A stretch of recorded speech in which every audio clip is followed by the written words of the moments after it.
Դիանա Գրիգորյանի «Վերջին զանգը» սերիալի նկարահանումները շարունակվում են, հեռուստադիտողները դիտում են ու քննարկում հեռուստասերիալի հերթական սերիան։ Ափսոս, որ Աննան այդքան սիրել ա Հենրիին, որ հիմա արժանանա նման վերաբերմունքի, նման ստի, որ Հենրին անգամ էլ Աննային մամա չասի։ Ահա որ զզվելի կերպար դարձավ Հենրին, միակ լավ գիծը, որ մոր հանդեպ սերն ու հարգանքն էր, հիմա դա էլ չկա,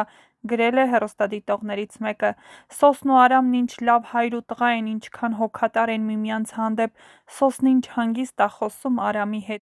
Մեկը Հենրիին հիշեցնի, որ ինքն ամուսնացած ա ու չպետք ա կնոջը թողնի տանն ու վազի Անգելինայի հետևից, ահա որ է նրա պահվածքը ու ինչ իրավունքով է Աննային դեռ մի բան էլ նախատում, բա իրանով նախատի ու հասկացնի, որ կին ունի ու պատրաստվում են երեխա որդեգրել, Աննան գոնե չի վազում Սոսի հետևից, իսկ Հենրին ամբողջ օրը Անգելինայի հետևից ա ընկած ու առաջարկում ա միասին հեռանալ այն դեպքում, երբ կինը տանը նստած սպասում ա իրան, համ չի բաժանվում, համ հանգիստ ամեն մեկն իր ճանապարհով գնա, համ էլ չի հարգում նրան, ինչքան կարելի է նման ձև վարվել կնոջ հետ։